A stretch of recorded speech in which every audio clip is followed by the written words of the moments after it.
স্বৈরতন্ত্র যেন বাংলাদেশে ফিরে আসতে না পারে, তার একমাত্র পথ গণতন্ত্র প্রতিষ্ঠা করা। গণতন্ত্র ছাড়া বাংলাদেশকে রক্ষা করা যাবে না। গণতন্ত্র ছাড়া মানুষের অধিকার ফিরিয়ে দেওয়া যাবে না। এই জিনিসটি বর্তমান সরকারকে মাথায় নিতে হবে। এখন অনেকেই বিএনপিকে আমলেই নিতে চাচ্ছে না। নির্বাচন হলে নাকি বোঝা যাবে কোন দল কোন ভাবে কতটা শক্তিশালী। আমরাও তাই মনে করি। আমরা মনে করি নির্বাচনটা খুব জরুরি। নির্বাচন হলে কারা 2টা না 3টা সিট পাবে অথবা জামানত বাজেয়াপ্ত হয়ে দেশ ছাড়া হবে, এটা নির্বাচন ছাড়া তো বোঝা যাবে না। কিন্তু কায়দা কৌশল করে সংস্কারের নামে, বিচারের নামে আরো কি কি সব ফেতনা বিষয় সামনে এনে নির্বাচনটা কিভাবে ঠেকানো যায় সেই বিবেচনায় সামনে এনেছে।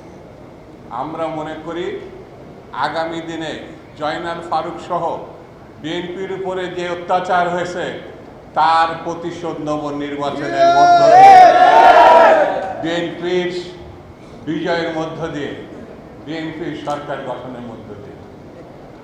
পাগলও বোঝে কারা আগামী দিন ক্ষমতায় আসবে, কিন্তু কিছু কিছু তথাকথিত বুদ্ধিজীবী, তথাকথিত রাজনীতিবিদ, তথাকথিত বিশেষ মহল মনে করে তারাই ক্ষমতায় আসবে। বিএনপি এই প্রথম ক্ষমতায় যাবে এটা কথা না। এর আগেও একাধিকবার বিএনপি জনগণের সমর্থন নিয়ে ভোটে জিতে ক্ষমতায় গিয়েছে। আগামী দিন সকলকে ঐক্যবদ্ধ থেকে ষড়যন্ত্রকারী শক্তি পার্শ্ববর্তী দেশে বসে বসে ষড়যন্ত্রের স্বপ্ন দেখায়, যে কোনো মানুষকে ঠুস করে ঢুকে পড়ে।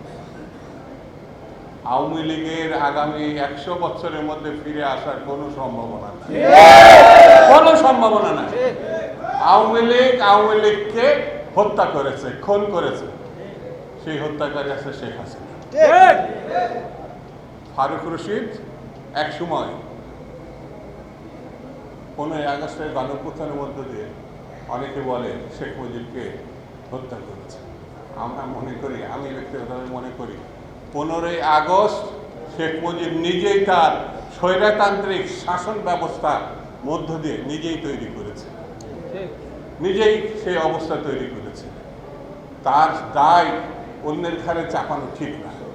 আর সর্বশেষ ভয়ঙ্কর পরিস্থিতি 15 বছরের সৃষ্টি করলো শেখ হাসিনা, তার দায়ও শেখ হাসিনাকে নিতে হবে।